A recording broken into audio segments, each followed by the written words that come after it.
इस वीडियो के अंदर मैं एक्सप्लेन करने वाला हूँ बैटल थ्रू द हेवन की सीजन 5 के ऑफिशियल एपिसोड 59 को। और जैसे कि आपने लास्ट एपिसोड के अंदर देखा था कि प्रोटेक्टर जियान को मारने के लिए आगे बढ़ रहा होता है और प्रोटेक्टर का हाथ ऑलमोस्ट जियान की गर्दन तक पहुंच चुका था, बट तभी वहाँ पे आ जाती क्वीन मेडुसा अब आगे और वुल्फ फार्मर क्वीन मेडुसा को देख के बोलते हैं ये अभी भी क्वीन मेडुसा जियान के साथ है। और यहाँ पे सैंड एम्पर को क्वीन मेडुसा को डाउजोंग पे देख के काफी ज्यादा बुरा लगता है क्योंकि वो दोनों एक टाइम पे सेम लेवल पर थे। आज क्वीन मेडुसा डाउजोंग के 4 स्टार पे पहुंच चुकी है और यहाँ पे आइसएम बोलते चलो कम से कम आ तो गई। और यहाँ पे प्रोटेक्टर बोलता क्वीन मेडुसा मैंने ये नाम पहले भी सुन रखा है और मैं तुम्हें एक एडवाइस देना चाहता हूँ, मेरे होलोप्सिल के मेट्रो के बीच में मत घुसो वरना तुम और तुम्हारे सेक्टर को कोई भी नहीं बचा पाएगा। और अपनी डार्क एनर्जी को रिलीज कर देते जिस वजह से वहाँ पे काफी ज्यादा एनर्जी निकलती है और उसे एक अटैक बना लेता है। तो उसे देखकर क्वीन मेडुसा अपने स्वैग में प्रोटेक्टर से बोलती है इसकी लाइफ सिर्फ और सिर्फ मेरी है और मैं ही इसे मार सकती हूँ और इसलिए उससे पहले इसे कोई टच भी नहीं कर सकता है। ये सुन के प्रोटेक्टर को काफी ज्यादा गुस्सा आ जाता है और वो कहता है तुम भी मारो फिर, और अपनी चैनल से क्वीन मेडुसा के ऊपर हमला कर देता है। तो क्वीन मेडुसा जियान को लेकर वहाँ से भागने लगती है और यहाँ पे ये सब देख के जियान के सभी दोस्त जियान की मदद करने के लिए जाने लगते। तो आइस एम्पर बोलते हैं चिंता मत करो, वो क्वीन मेडुसा वो जियान को बचा लेगी। और यहाँ पे प्रोटेक्टर कंटिन्यू क्वीन मेडुसा के ऊपर अपनी चैनल से हमला कर रहा होता है। तो क्वीन मेडुसा उसके सभी हमलों को बहुत ही अच्छे से डॉज कर रही होती है और जियान को बचते बचाते हुए आगे ले जा रही होती है क्योंकि क्वीन मेडुसा भी एक रियल डाउजोंग है, इस वजह से उसकी स्पीड भी काफी ज्यादा फास्ट है। तभी जियान क्वीन मेडुसा से बोलते मुझे तुमसे कुछ बोलना है। ये सुनती क्वीन मेडुसा बोलती मुझे पता है तुम चाहते हो कि मैं इस फाइट के बीच में आऊं और साथ ही तुम्हारे टीचर की रक्षा भी करूं। और जियान को बचाती हुई आगे बढ़ती जा रही होती है और जियान क्वीन मेडुसा से बोलते हैं अगर तुम्हें इसके बदले मेरी जिंदगी चाहिए तो मैं उसको भी देने के लिए तैयार हूँ। तो क्वीन मेडुसा बोलती है बहुत ही ज्यादा मुश्किल है क्योंकि ये बंदा बहुत ही ज्यादा पावरफुल है, यहाँ तक कि मैं भी उसे नहीं हरा सकती हूँ। और जियान को लेकर वहाँ से भगने लगती है पर तभी प्रोटेक्टर अपनी चैनों की पावर को और भी ज्यादा बढ़ा देता है, इस वजह से वो ब्लडी चैन क्वीन मेडुसा की काफी ज्यादा पास आ जाती है। पर तभी वहाँ पे मास्टर आ जाते हैं और अपनी बोन चेन फ्लेम की मदद से उसकी चैनों को रोक देते हैं और प्रोटेक्टर के सामने आके खड़े हो जाती है और उन दोनों से कहते जाओ यहाँ से तुम दोनों, और तू प्रोटेक्टर आज ही बुड्ढा तुझे मारने वाला है। ये सुनते प्रोटेक्टर को काफी ज्यादा गुस्सा आ जाता है और वो अपनी चैनों से मास्टर के ऊपर हमला कर देता है। तो मास्टर अपनी बोन चेन फ्लेम की एक शील्ड बनाते और अपने आप को कवर कर लेती है और यहाँ पे ये सब देख के जियान को काफी ज्यादा बुरा लगता है। तभी क्वीन मेडुसा जियान से बोलती है अगर मैं तुम्हारी रक्षा करती तो फिर मैं तुम्हारे मास्टर की कोई भी मदद नहीं कर सकती हूँ। और यहाँ पे मास्टर ने अपनी बोन चेन फ्लेम की मदद से प्रोटेक्टर की चेन को तोड़ दिया था। तभी जियान बोलता है क्यों ना तुम जाकर मेरे मास्टर के साथ हाथ मिला लो। तो क्वीन मेडुसा बोलती है ऐसा नहीं कर सकते क्योंकि वो ऑलरेडी काफी ज्यादा जख्मी हो चुके हैं और यहाँ तक कि मेरे लिए भी इससे फाइट करना बहुत ही ज्यादा डिफिकल्ट है क्योंकि अगर इस बंदे को कोई भी मौका मिलता है तो ये तुम्हारे ऊपर फिर से हमला कर सकता है और तब इसे कोई भी नहीं रोक पाएगा। और वहीं पे प्रोटेक्टर कंटिन्यू मास्टर के ऊपर हमला करता जा रहा होता है। ये देख के जियान को मास्टर की काफी ज्यादा टेंशन हो जाती है और वो क्वीन मेडुसा के पास आता है और बोलता है मैं ठीक हूँ, तुम जल्द से जल्द जाओ और मेरे टीचर की हेल्प करो क्योंकि वो ज्यादा देर तक इसे नहीं संभाल पाएंगे। ये सुन के क्वीन मेडुसा थोड़ी देर सोचती और फिर जियान से बोलती ठीक है जैसा तुम चाहते हो मैं वैसे ही करूंगी। तो ये सुनते जियान बोलता थैंक यू, इस फेवर को जियान हमेशा याद रखेगा। तो क्वीन मेडुसा बोलती इससे तुम्हारा कोई भी लेना देना नहीं है, ये सब मैं अपने लिए कर रही हूँ क्योंकि मुझे तुमसे सोल रिकवरी पिल को चाहिए। ये सुनते जियान काफी ज्यादा शॉक हो जाता है। तभी क्वीन मेडुसा जियान को धक्का दे देती और बोलती है मुझसे दूर रहो, मुझे परेशान मत करो। और यहाँ पे जियान को गिरता देख वहाँ पे आइस एम्पर आ जाते और जियान को पकड़कर एक पहाड़ के ऊपर खड़े हो जाते और फाइट को देखने लगते हैं। और यहाँ पे प्रोटेक्टर अपनी चैनों से मास्टर के ऊपर हमला कर रहा होता है तो मास्टर अपनी बोन चेन फ्लेम की मदद से अपने ऊपर शील्ड बनाकर उसकी चैनों से बच रहे होती है। पर तभी प्रोटेक्टर के पीछे आ जाती है क्वीन मेडुसा और उसके ऊपर हमला करने लगती है। पर प्रोटेक्टर सही टाइम पर उसे देख लेता है और अपनी चैन से क्वीन मेडुसा के अटैक को नष्ट कर देता है। तो क्वीन मेडुसा अपनी तरीके से एक चाबुक बना लेती और प्रोटेक्टर के ऊपर हमला कर देती है। पर प्रोटेक्टर उसके हमले से बहुत ही आसानी से बच जाता है और अपनी चैनों से क्वीन मेडुसा के ऊपर हमला कर देता है। और इसी का फायदा उठा के मास्टर हमला कर देते प्रोटेक्टर के ऊपर दूसरी साइड से। और प्रोटेक्टर काफी ज्यादा फास्ट होता है, इस वजह से वो मास्टर के हमले से बच जाता है। तो दूसरी साइड से क्वीन मेडुसा अपने चाबुक से हमला कर देती है और वो दोनों अलग अलग डायरेक्शन से प्रोटेक्टर के ऊपर हमला करने लगती है जिस वजह से प्रोटेक्टर को उनसे फाइट करने में काफी ज्यादा प्रॉब्लम होने लगी थी। इस वजह से वो अपनी डार्क दोईकी से एक फॉर्मेशन बनाता है जिस वजह से उसके चारों तरफ एक शील्ड सी बन जाती है। तो क्वीन मेडुसा और मास्टर उसके ऊपर हमला करते पर उससे कुछ भी नहीं होता और उसकी जो शील्ड थी वो और भी ज्यादा स्ट्रॉन्ग हो जाती है। और फिर प्रोटेक्टर बोलता है सच में तुम दोनों काफी ज्यादा पावरफुल हो, इस वजह से मुझे वो चीज करनी होगी जो मैं बिल्कुल भी नहीं करना चाहता था क्योंकि एक हाई क्लास की डाउजोंग लेवल की वॉरियर की सोल मिलना बहुत ही ज्यादा मुश्किल है और इसके अलावा मेरे पास कोई भी रास्ता नहीं है। और वो कुछ हैंड साइन बनाने लगता है जिसे देख के मास्टर और क्वीन मेडुसा काफी ज्यादा शॉक हो जाती है और साथ ही वहाँ पे चारों तरफ सोल चमकने लगती है और देखते देखते पूरे आसमान में सोल ही सोल चमक रही होती है। और तभी प्रोटेक्टर अपने हाथों से यूनसेन की सोल को बाहर निकाल लेता है और जब यून अपने टीचर की सोल को देखते हैं वो काफी ज्यादा शॉक हो जाती है और यहाँ पे आसमान से काफी सारी स्पिरिचुअल पावर यूनसेन की सोल के ऊपर गिरने लगती है जिस वजह से यूनसेन की जो सोल होती है उसे काफी ज्यादा पेन लगते हैं और उसका जो साइज है वो काफी ज्यादा बढ़ जाता है। और ये देखिए मास्टर समझ जाते और वो सभी लोगों से बोलते हैं सोल को फोड़ने वाला है इसलिए इसे रोको। ये बोलते मास्टर और क्वीन मेडुसा प्रोटेक्टर के ऊपर हमला कर देती है पर इसके लिए काफी ज्यादा देर हो चुकी थी क्योंकि प्रोटेक्टर ने अपने फॉर्मेशन को पूरा कंप्लीट कर लिया होता है। इस वजह से क्वीन मेडुसा और मास्टर बीच में रुक जाते और वहीं पे प्रोटेक्टर का डार्क ऑरा चारों तरफ फैलने लगता है। देखते देखते पूरा मिस्टी क्लाउड से उस डार्क ऑरा के अंदर आ जाता है। यूनियन और नायन अपनी देखी को बाहर निकाली थी और नायन बोलती है यहाँ पर क्या हो रहा है, ये सब क्या है। है और यहाँ पे जियान और आइस एम्पर को भी समझ में नहीं आ रहा होता यहाँ पे क्या चल रहा है। तो होल्ड फाओ बोलता है कि शायद उसने यूनसेन के सोल को फोड़ दिया, इस वजह से उसका डार्क ऑरा चारों तरफ फैल चुका है। ये सुन के सैंड एम्पर बोलते अब तो ये बहुत ही ज्यादा खतरनाक हो गया है। तो होल्ड फाओ बोलते हाँ बिल्कुल, क्योंकि इसकी जो सोल वेव्स है वो काफी ज्यादा पावरफुल है। और यहाँ पे जियान भी मास्टर और प्रोटेक्टर की फाइट को देख के बोलता है हाँ अब इसकी जो सोल वेव वो अब काफी ज्यादा स्ट्रॉन्ग हो चुकी है। और फिर जियान अपनी ग्लेस फ्लेम को बाहर निकालता है और अपनी आंखों में डाल लेता है, जिस वजह से जियान को उस डार्क और के अंदर सब कुछ दिखाई देने लगता है। और वो बोलता है यूनसेन की सोल को ब्लास्ट होने से जो एनर्जी बाहर निकली है अब वो सब उसकी कंट्रोल में, इस वजह से मास्टर और काइलिन को उससे फाइट करने में काफी ज्यादा प्रॉब्लम हो रही है। सब सुन के बोलते हैं ये सब है क्या चीज। तो जियान बोलते हैं बहुत ही खतरनाक सोल एनर्जी का प्रेशर है। और प्रोटेक्टर उस एनर्जी से उन दोनों के ऊपर हमला कर देते, तो वो दोनों ही मिलकर उसके हमले को रोकने की कोशिश करते, पर वो हमला काफी ज्यादा पावरफुल होते, जिस वजह से वहाँ पे पोर्टल भी खुलने लगती है। और साथ ही वो दोनों ज्यादा देर तक उस हमले को नहीं रोक पाती है, जिस वजह से वो दोनों पीछे खिसके हुए चले जाते हैं। और यहाँ पे क्वीन मेडुसा के मुंह से खून बाहर निकल आता है। और साथ ही मास्टर भी अब काफी ज्यादा कमजोर पड़ चुके थे, पर तभी प्रोटेक्टर वो मास्टर के पीछे आ जाता है और उनके ऊपर हमला करते, तो मास्टर उसे देख लेते और वहां से भागने लगते हैं। तो प्रोटेक्टर उनका पीछा करने लगता है और बोलता है याओचेन, आज मैंने तुमसे पहले ही बोला था कि मैं तुम्हें यहाँ से आज लेकर ही जाऊंगा, इसलिए आज तुम मेरे हाथों से बिल्कुल भी नहीं बचोगे। और यहाँ पे क्वीन मेडुसा जब ये देखती तो क्वीन मेडुसा मास्टर की मदद करने के लिए जाने लगती है। तो ये देख के प्रोटेक्टर क्वीन मेडुसा के ऊपर अपनी चैनों से हमला कर देता है और उसे कैद कर लेता अपनी चैनों के अंदर। ट्रू मास्टर का पीछा करने लगता है और वहीं पे मास्टर को समझ में आ चुका था कि अब सब कुछ बहुत ही जल्दी खत्म होने वाला है, इस वजह से वो जियान को पुकारते। जैसे जियान मास्टर की आंखों में देखता है तो मास्टर जियान के स्पिरिचुअल वर्ल्ड के अंदर चले जाते और जियान पूछता है मास्टर आप कैसे हो। तो मास्टर बोलते अभी ये सवाल इतना ज्यादा मैटर नहीं करता, अब मैं तुम्हें अपनी बोन चिलिंग फ्लेम का कोड दे रहा हूँ और फ्यूचर में अगर तुम्हारे फोरहेड से इसका मार्स अचानक से गायब हो जाता है तो तुम समझ जाना कि सब कुछ खत्म हो चुका है। और अगर तुम फ्यूचर में मेरे दोस्त फैंग जिया से मिलो तो तुम मेरी स्पेस स्टोरिंग उसे दिखा देना, तो फिर उसके बाद वो तुम्हारी हेल्प करेगा। और ये बोल की मास्टर की सोल जियान के सामने से गायब होने लगती और वहीं पे प्रोटेक्टर वो मास्टर को बुरी तरीके से अपनी चैनों से मारने में लगा हुआ होता है। और साथ ही मास्टर जियान से बोलते जियान तुम बिल्कुल भी चिंता मत करो, ये होलोप सोल वाले मेरी सोल को इतनी आसानी से रिफाइन नहीं कर पाएंगे। और साथ ही मैं इस बात की दुआ भी करूंगा कि फ्यूचर में हम लोग फिर से दोबारा मिले, लेकिन तुम जल्दबाजी बिल्कुल नहीं मत करना, क्योंकि तुम जब पावरफुल हो जाओगे तभी तुम मुझे और अपने फादर को बचा सकते हो। और सबसे इम्पोर्टेंट बात, खुद का ध्यान रखना, क्योंकि अब तुम केयरलेस नहीं रह सकते, क्योंकि अब तुम्हारी मदद करने के लिए वहाँ पे कोई नहीं होगा। और साथ ही मैं तुम्हारा टीचर हूँ, इस बात पे मुझे बहुत ज्यादा प्राउड है। और वहीं पे प्रोटेक्टर अपनी चैन मास्टर की सोल के आर पार कर देता है, पर मास्टर अभी भी जियान से बोल रहे होते हैं मैंने जो भी पल तुम्हारे साथ बिताए वो हमेशा मुझे याद रहेगा, पर अब तुम्हारा मास्टर तुम्हारे पास नहीं होगा, इस वजह से अब तुम्हें खुद ही अपने ऊपर डिपेंड होना होगा। और यहाँ पे जियान ये सब देख के पूरी तरीके से टूट जाता है और यहाँ पे प्रोटेक्टर अपनी चैनों से मास्टर को खींचने लगता है अपने पास और उनकी सोल को एक पिंजरे के अंदर कैद कर लेता और जियान से बोलता है कि अब तुम्हारे टीचर कैद हो चुके हैं, हाँ अगर लड़के तुम्हें मेरे साथ चल रहा तो तुम भी चल सकते हो और अपने मास्टर को कंपनी दे सकते हो। पर वहीं पे जियान मास्टर की इस तरीके की हालत को देख के जियान को एकदम सदमा लग चुका होता है और वो बस एक जिंदा लाश बन के खड़ा रह जाता है। और वहीं पे प्रोटेक्टर हमला कर देता है जियान के ऊपर। ये सब देख के आइस एम्पर और सैंड एम्पर जियान को बचाने के लिए आगे आ जाती है, पर प्रोटेक्टर उनको बहुत ही आसानी से एक ही अटैक में हरा देता है। तभी वहाँ पे जियान को बचाने के लिए वहाँ पे जिया आ जाती और प्रोटेक्टर के ऊपर हमला कर देती है, तो प्रोटेक्टर भी उसके ऊपर हमला कर देते हैं। और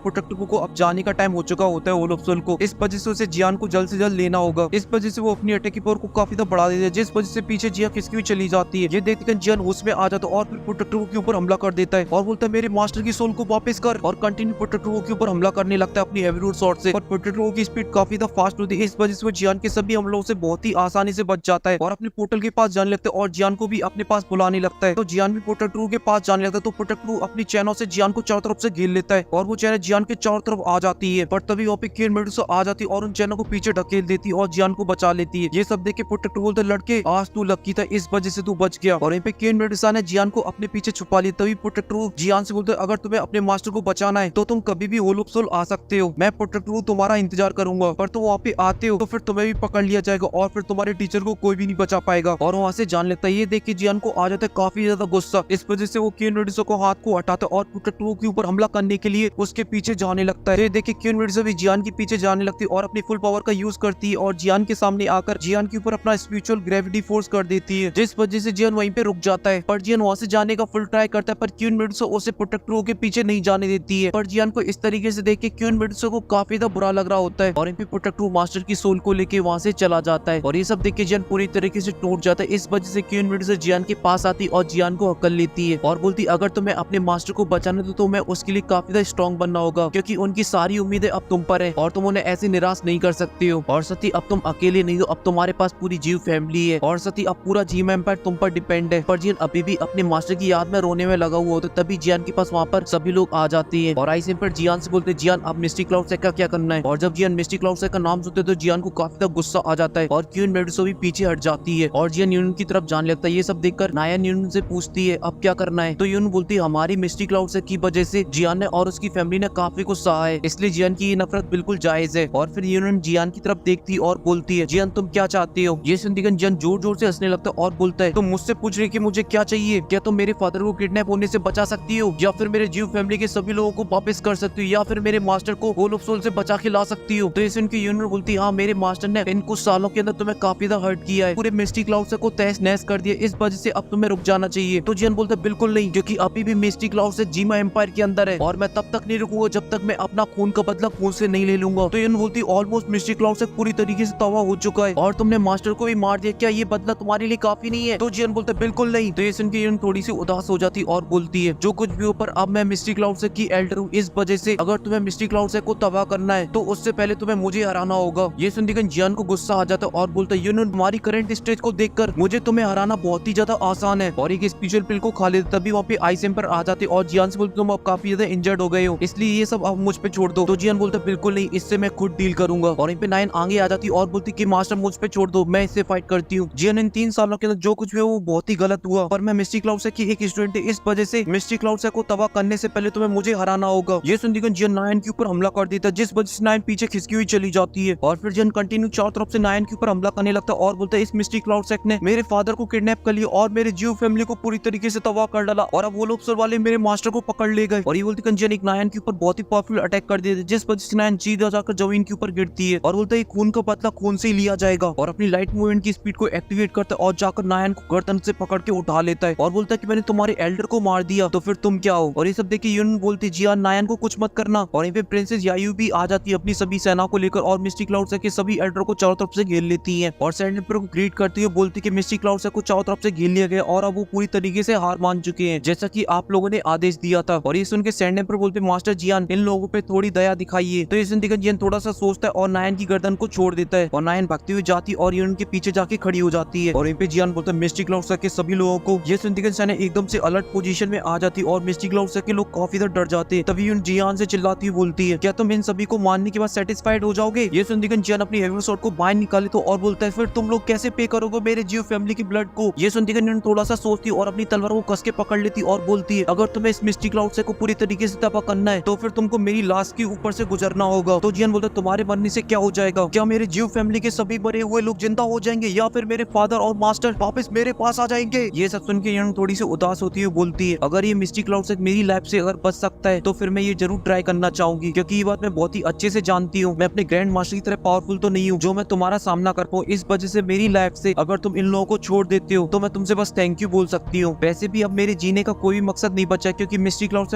पूरी तरीके से तबाह हो चुका है। ये सब सुनते जियान को काफी बुरा लगता है क्योंकि यूनियन उसका प्यार है पर अब वो भी खत्म होने की कगार पे खड़ा हुआ है और जो मिस्टी क्लाउड वो पूरी तरीके से तबाह हो चुका है, उसके स्टूडेंट पूरी तरीके से जख्मी हो चुके हैं। और यहीं पे जियान के पास आइस एम्पर आ जाते और जियान से बोलते हैं, जियान जो भी यूनियन ने किया वो सब कुछ अब खत्म हो चुका है और ये जो स्टूडेंट है इन्हें तो कुछ भी नहीं पता इसके बारे में, इसलिए तुम्हें इनको छोड़ देना चाहिए। ये सब सुनने के बाद जियान थोड़ा सा सोच विचार करने लगता है और यहाँ पे जियान के पास सभी लोग आ जाते और जियान का सभी लोग आदेश का इंतजार करने लगते हैं। और फिर तभी जियान बोलता है कि मैं इन सभी लोगों को 1 महीने का टाइम देता हूँ और इस बीच इस मिस्टी क्लाउड को डिसबैंड कर दिया जाए और यहाँ के जो लोग हैं वो सभी लोग जीमा एम्पायर को छोड़ के चले जाए और अगर यहाँ पे कोई बचता है तो मैं फिर उसे मार डालूंगा। और ये बोल के जियान वहाँ से चला जाता है और इसी के साथ ये बैटल थ्रू द वेन का फर्स्ट हाफ खत्म हो जाता है और अब यहाँ से स्टार्ट होगा एक नया सफर और वो सफर भी काफी मजेदार होने वाला है। इस वजह से इस वीडियो को लाइक कर दीजिए, चैनल को सब्सक्राइब कर दीजिए और कमेंट बताइए कि आपको अभी तक बैटल थ्रू द वेन का सबसे बेस्ट पार्ट क्या लगा।